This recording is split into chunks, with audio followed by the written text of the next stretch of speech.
everyone, and welcome back to my podcast, The Fading Aging Sex Symbol. Thank you so much for joining me last week. I was absolutely blown away by the amount of downloads I've had. I really wasn't expecting that many people to listen to it. Just would have been happy if my mum had listened to it, really. And she would have only listened to it because she's my mum. But hopefully you're going to enjoy the one I'm going to talk about today. I wasn't actually planning on talking about this today, but my friend Nick Eade, who's a client of mine and a friend, he asked me to come on his podcast, Imposter Syndrome, to talk about imposter syndrome. I had heard of it, but I never really knew what it was. So I Googled it. It's funny, isn't it, how we say Googled it? We never say looked it up anymore. Googled it. Well done, Google. You've changed the English language. But as I was Googling, I came across something called Marilyn Monroe syndrome. And it's actually very common nowadays. And it shows up in people like actors, singers, and basically anyone who's had a certain amount of social success. And what it means is that person who's having all this success and attention doesn't believe that they deserve it or that it's actually happening to them. It feels like it's happening to another person. And that's the reason I went on to his show to talk about it. And it's funny because I remember being at a gig and a lady came up to me and she said, "What do you do?" Trust me, I wasn't just standing in the corner. I'd been singing and everything. So I said, "Oh, I do Marilyn Monroe." And she said, "Yeah, but what do you do?" I said, "Well, I do TV commercials, I've done films, I've done birthdays, I've done singing shows, I've done tribute shows, I've done West End theatre."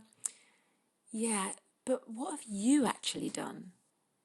And I thought, what she's trying to say here is everything I've done has just been through Marilyn Monroe, this character that I play. And it really affected me, that comment, because this was about 10 years ago. I started to think, wow, Suzie, you've actually done nothing in your life. This is all to do with Marilyn Monroe. Now I'm older, I realise that Suzie Kennedy had to do those jobs. Suzie Kennedy had to walk into that room full of people. And Suzie Kennedy had to sing those songs. They were just performed by Marilyn Monroe first, but it was still my acting role. But those sort of comments can really get to you. And it made me think about how Marilyn Monroe had created this character and why she did suffer with these issues of not feeling worthy or not being able to find her way out of this character that she created, which is quite suffocating. I mean, I read a quote that said, Norma Jean perfectly created the role, and yet no one ever gave her an Oscar for masterfully playing her role as Marilyn Monroe. It's true, right? Because we know that this girl didn't exist. Marilyn Monroe wasn't even her real name. Her real name was Norma Jean. She wasn't a dumb blonde.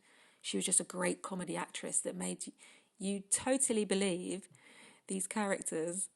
And it's funny because I have a certain amount of guilt when I go on gigs because I have to play the character of Marilyn Monroe rather than the real person. And I've had some fans say, Marilyn Monroe wasn't really like that. Marilyn Monroe, I know that. And the real Marilyn Monroe knows that. But we play the character the public want to see.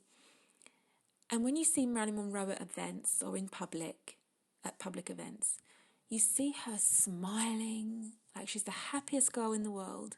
You should see her making jokes to the press. She seems full of life and full of happiness. And yet we know that underneath that girl, the real Norma Jean, was really intelligent, wrote great poetry. And I've been really lucky. I actually got to see this poetry in her writings firsthand when I was doing all these different auction houses where I've been hired to model Marilyn's dresses. And I got to see all this stuff and I could see what the real girl was like. She was so deep, and she was a great actress and a great reader. And she also suffered with social anxiety, where she thought, I don't know if I can go out and do this role. I don't know if I'm good enough. And I completely relate to that because I'm having to live up to Marilyn Monroe's image too, in the same way that Marilyn had to live up to it. The difference is that I could give up my job tomorrow and not be her. She was obviously trapped being that. But when people say that to me, like, you should play the real Marilyn Monroe, if I turned up at a party and stood in the corner with social anxiety, read a book and then wrote a poem, I'd probably be fired, even though I could argue that that's what Marilyn Monroe would do. But the truth is she wouldn't do that. She would put on the armour of Marilyn Monroe, the image, go out there, and the public would adore her. And this brings me back to imposter syndrome, where you have to be this character that when they say, I love Marilyn Monroe, she must have felt, yes, you do, but do you love Norma Jean? And she did actually say that the men that she loved went to bed with Marilyn and woke up with Norma Jean, and that's where it started to go wrong. I feel lucky as I've got older. I know that this is a job and I'm surrounded by people that truly do care about me as Suzie. I just don't think Marilyn Monroe was lucky enough to find that, but I'm in my 40s now, 36. When I was 36, I was a lot different. But in this age of social media where we're looked at, we're filtered to show only the best parts of our lives, I think it's even harder for people now to show the real them and still think they can be loved. I'm going to end with a summary of Marilyn Monroe's syndrome. And I think it could resonate with a lot of us in these modern era of Instagram and filtering your life to show the person you want to be rather than who you probably really are. So it says, Marilyn Monroe syndrome tells us that playing a role to survive and be loved by others comes at a high price. Right now, you might still be in the spotlight, feeling full of joy about all that positive reinforcement feeding your self-esteem. But you're not actually feeding your self-love. What you're doing is poisoning it. Social approval and success doesn't always bring you happiness.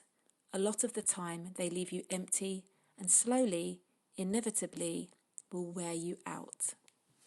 And I think that's what happened to Marilyn. I think Marilyn was tired of playing Marilyn, and she probably couldn't find that way out. So, on that note, I'm going to end this podcast. It's probably giving you some food for thought, and sorry it wasn't like, yay, guess what I did? But I promise you next week it will be. But this just really interested me, this subject, after talking to Nick. So I hope you enjoyed it, and see you next time.